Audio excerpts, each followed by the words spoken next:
Hello, everybody. Welcome to this week's lesson. Today's lesson is going to be color vocabulary. Now, color vocabulary for rug hooking, I'm going to call this practical color vocabulary, I guess, like my practical color planning course. You don't need as many terms as you might think. So, before we move on, my name is Cindy Gay, and I've been teaching rug cooking for 22 years all over the country. And I am recently concentrating my efforts. I'm not traveling anymore, lugging all this wool, and I am teaching everything that I need to teach from home. One-on-one consultations, group classes, and pre-recorded courses. So head on over to howtorughook.com for full information on what's available. Now, let's get into color planning. So, here is where you might expect me to get started with a color wheel. All I can say is if you have a color wheel or color wheels with an S, put them in a bottom drawer, throw them away, give them away. It never helps with rug hooking. But let me give you some preliminary things that you might need to know just to communicate about color. And the first one are primary colors. Red, yellow, blue. You might already know that. Secondary simply means you take two primaries and you mix them together. So secondary is green, orange, and purple. Okay. Intermediate or tertiary are the ones where you take a secondary color and you mix it with a primary. So my favorite, lime green, is simply green mixed with more yellow, right? So that's those colors. Will you ever need to know that? No. But if you hear someone talking about it, you will at least know what's going on. Analogous just basically means that they're together on the color wheel. So it can be anywhere on the dial. Complementary means they're across from each other. Split complementary means you go across and then you leave out one of the ones on the other side and you take the ones from each side. Then there's like double split complementary, and there's triads, and there's quad something or other. I can't remember exactly. But do you need to know any of that? No, absolutely not. You do not need to know any of that. So let's talk about something else that you might not need to know. The various combinations will give you a guideline on what to combine up. But quite frankly, I often use all the colors in the color wheel. And what's important is that I use the right colors. And we'll talk more about that in a minute. So what's a color? It's often called a hue. So if you see someone say that's a hue, it just means red, blue, green, purple, the main color. The tint, this has to do more with painting than it does dyeing. It just means it's that color with white added to it. So it makes it lighter. A shade is that color with black added to it. So it's more on the darker, more on the muted sides. This website illustrates the differences in tints and shades. So it's the same color. This is the computer code for this color. This is the same computer code. This is the same computer code, right?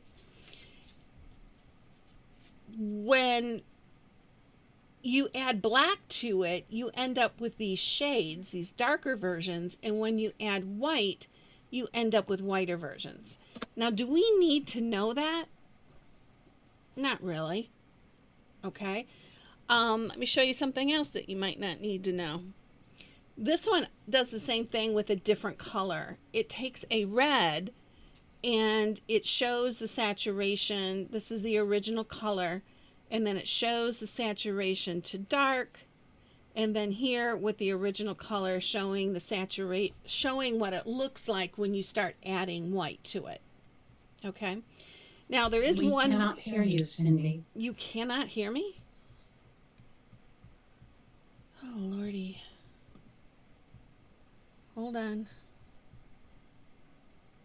Sound. Says Cindy, I've we got. can't hear you. It says I've You've got muted yourself too. on Zoom. Okay. So this is the color with gray added to it. So it's a little bit of black and a little bit of white.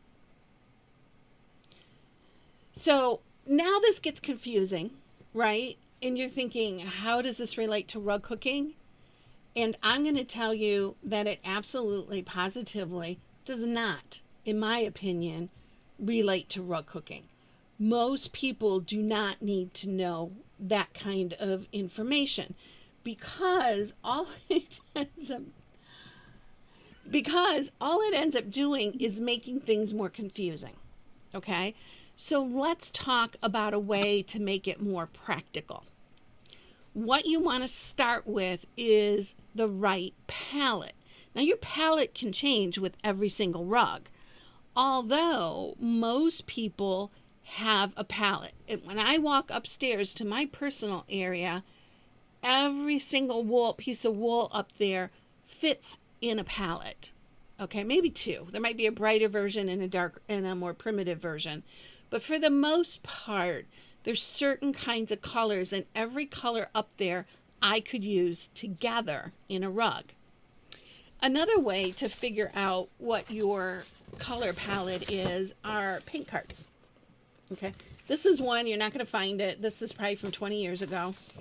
But here is one that they call Playful. It's just some bright kind of pastel-y colors, and maybe this is what you hook with. Okay, I can tell you that I probably don't have any of these colors in my wool stash.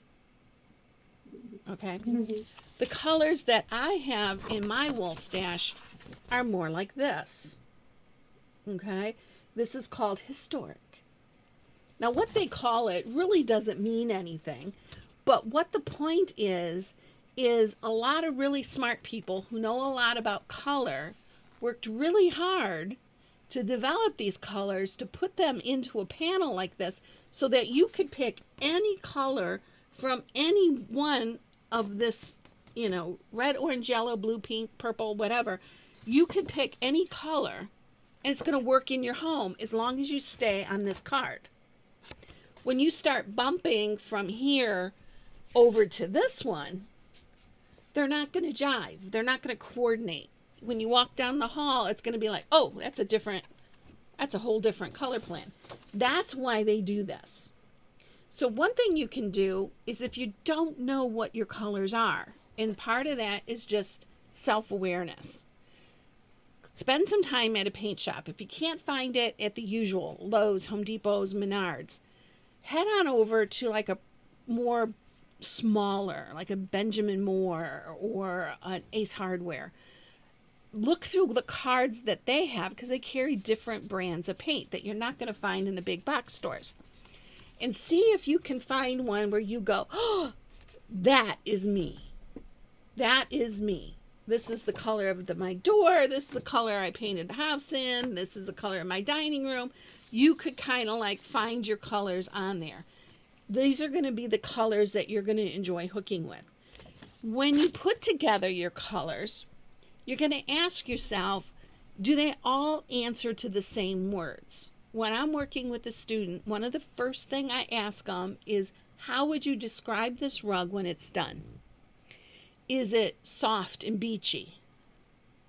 Instantly, when I said those words, you guys had colors pop in your head. Like a white, an off-white, sand, a light sand color, some blues, some blue greens, that kind of thing. Certain kinds of colors that are going to create the mood soft and beachy, right?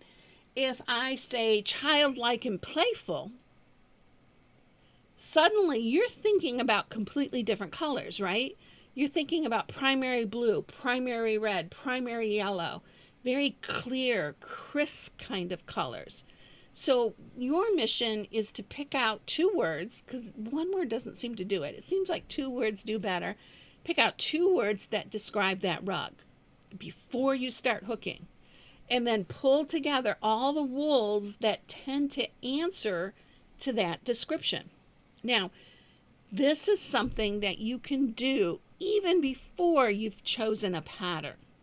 Okay? Most people don't consider putting their wool together until they have their pattern. You can do this before you even see the pattern.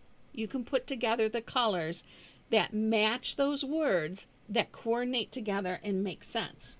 So let's take a look at what I have on my table. I'll move this out of the way because I don't need that anymore for a minute. So these are 2 different color palettes. Okay? The first one here, a clear, bright red, a more intense pink, a beautiful plaid, a green, and a blue. Okay? Over here, I have a red, just like I do over here. I have a pink, just like I have over here. I have a red plaid, just like I have on this side. I have a green, just like I have on this side. And I have a blue. But what's important is that there's certain kinds of blue. While these are very clear and crisp, these are very primitive and more muted. So that's why I say you can use every color under the rainbow in your rug. You just have to use the right color. Okay?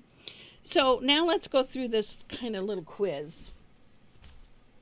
Put this on top. Okay. So I have a new wool here. Does this wool belong on the right side or does it belong on the left side? I hope this isn't being flipped around in YouTube. It is being flipped around. Okay. So does it belong in the bright or does it belong in primitive? So you can go ahead and put your guesses in the chat. I'll make sure I've got the chat open for Zoom. And then once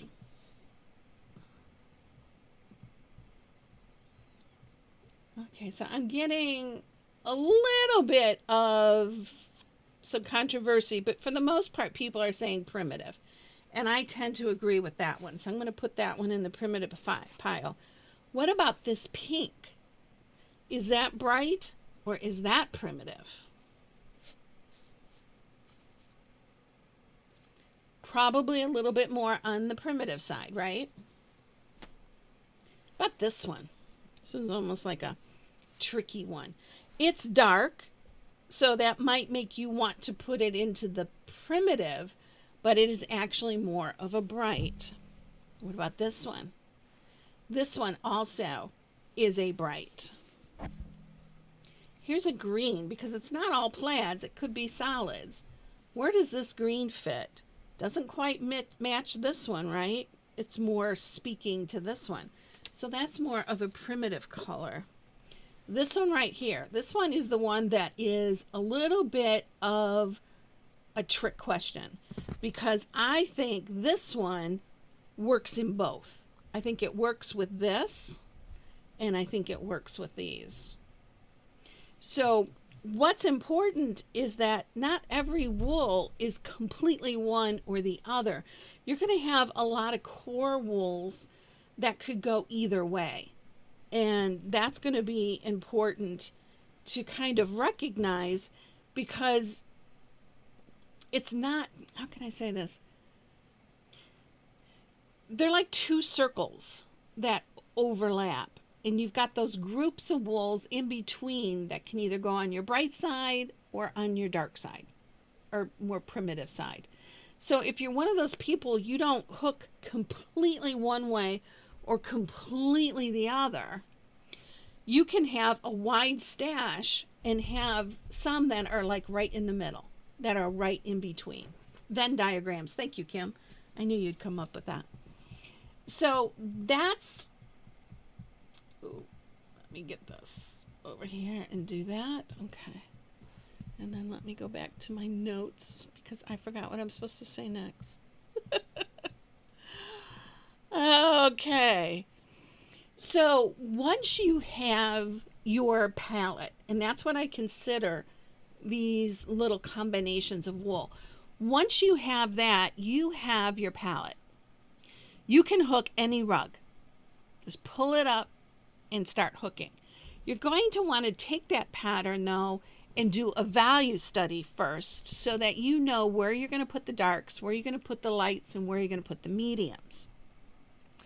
That can get a little bit confusing, but it's the easiest and simplest way to color plan a rug because you're not using color. You're only using 3 values, light, medium, and dark, and you are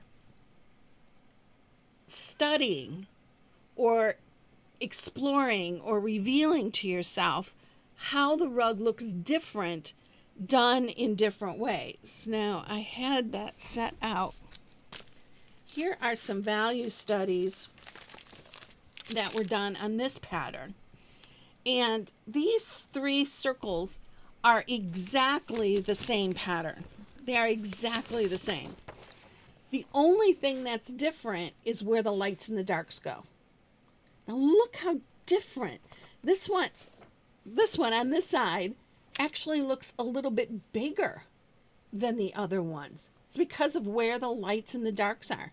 They're exactly the same size. But once you figure out what you like and what the combination is, then it makes it easier to hook. Now this rug can be, you pick one and then you do all 3 the same.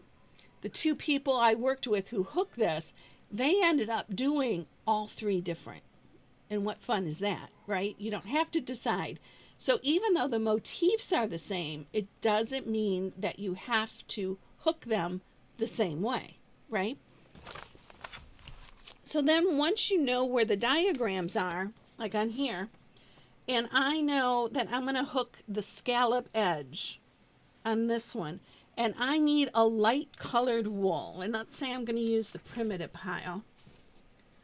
So I might use this wool for that outside edge. Then I need a medium. Let's grab this one for a second. Then I need a dark, and I want to get away from red. I don't want to put too many reds together, so I'm going to put a dark, and I'm following this one right here. Then I want another medium. Let's do this green, even though it's a little bit light. So it's not a true medium. It's lighter than this one. That's what's important about value. What matters is what it's touching. What is it touching? Then after, where was I on here? I did a dark and then the medium ring, and then I'll go back to another dark. So I could put this as a dark, or I could go back to this dark. And then on the inside is just a bunch of stripes. Okay, so this could be potentially this color plan laid out in this order. And this is what I'll typically do. I'll take the wools and I'll take a single, and none of these, some of these are double, but I'll take a single strand of them and I'll fold it over and I'll look at it. What's on the outside? This one's on the outside, so I'll fold it like this. That gives me an idea of what it's going to look like. And then I can go, do I like that? Yes or no? And then move on from there. Okay, making my adjustments. I might look at my wool, and I've only got a very few colors here. I might look at this wool and think, you know, I really don't have enough colors here.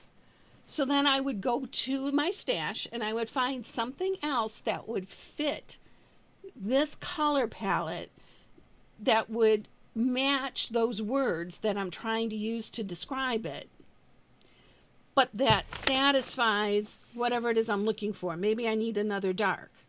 So I would go back and I would look for another dark wool. It can be any color under the rainbow. The important thing is it fits this color description. Okay.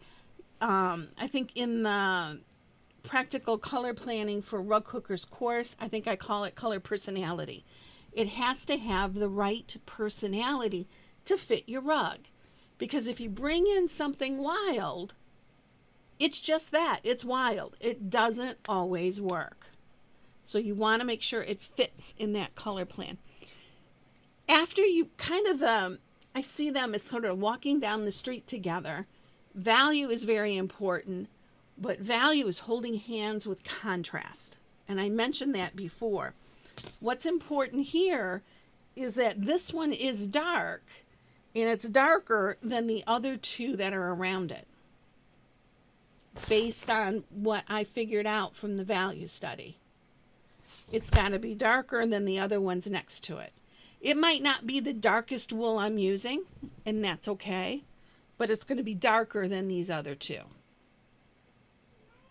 Okay? Any questions so far? All I can say is if you need to fall asleep, you need a sleeping pill, read that. I forget what it's called. I was going to look it up. That big giant book. I read it when I was in high school. It's a big giant book about color theory.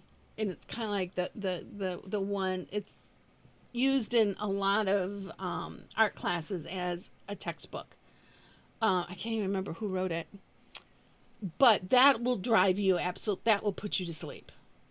Okay? I'm hoping, creating a color palette like this that works for your rug should be a little bit more exciting. Then I will do things like rearrange the wools. So I'll put all the darkest together, and if you don't know how they hook up, if you don't know how that wool hooks up, or this wool, then you're going to want to do a texture sampler, and I have YouTube videos about texture samplers. So I'll sort it so that it's in somewhat of a value range. So it goes from light to dark. Another thing that I'll do then is I'll also sort it so that I have all the colors together. I'm going to look at my reds and I'm going to look at my greens, and I might make the decision based on what I see here. Get that on camera. There we go. Based on what I see here, I probably don't have enough blues. Maybe I need to add some more blues. Maybe I want to bring in maybe I want to bring in gold. Maybe I want to bring in another color. So I do this sort of sorting. You can do this mentally just by looking at your stash, or what's easier, particularly in the beginning, is to literally go through and move them around so that you can put your wools from dark to light and then put the color groups together so that you can see what you got. Do I have a light, medium, and dark in each color? Maybe I've got enough medium. What I maybe need is maybe a darker green to fill in the space. Part of it's going to decide on what your background is. One thing I haven't mentioned, and it's something that you'll hear me say over and over and over, is the very first thing you do is you choose your background. Because if you don't choose your background first, you're going to have the biggest problem choosing your background, because whatever you use for your background, you can't use for motifs, right? So if you're using a super dark navy for your background, don't use a super dark red or a super dark green, because all it does then is it looks like a hole in your motif. Sure, it's a different color, but it's still going to look like a hole in your hooking instead of the motif, right? Because what's important is that the motif looks like it all belongs to each other. And we talked about in the hook-in yesterday, when you've got a big floral and it only has a few flowers in it, one of the things that you can do to create some cohesiveness among the flowers, instead of having a red one, a yellow one, and a blue one, is in every flower use a little bit of the other colors. So in the red flower, you would have some blue and some yellow. In the yellow flower, you would have some red and some blue. And then in the blue flower, you would have some red and some yellow. That helps to move the color around. It makes it look like it all belongs together a little bit more. Now, there's some patterns you can't do that on. Every pattern is different, and you have to approach each pattern specifically to see what works. Okay, what I haven't been looking at are the YouTube comments. Is there any questions? Let me pull that comments one up. Okay. So just some questions. Okay, so no questions there. So I'm going to go ahead and end the lesson here on YouTube. But if you're in my Zoom room, continue on. Do not go away, because we're going to continue this discussion in the edited version with the Zoom information will be put into the course. Okay, so that is basically my simple color planning lesson. Stick with the palette, and then use your value study to determine where the values go, and pay attention to contrast. Contrast is simply what's different. And then ignore all those other complicated color terms, because you simply don't use them. They don't help you put your rug together. So if you need more lessons like this, check out these videos, and then head on over to howtorugcook.com, and I'll see you inside one of my courses. Bye for now. Okay, so we'll finish that.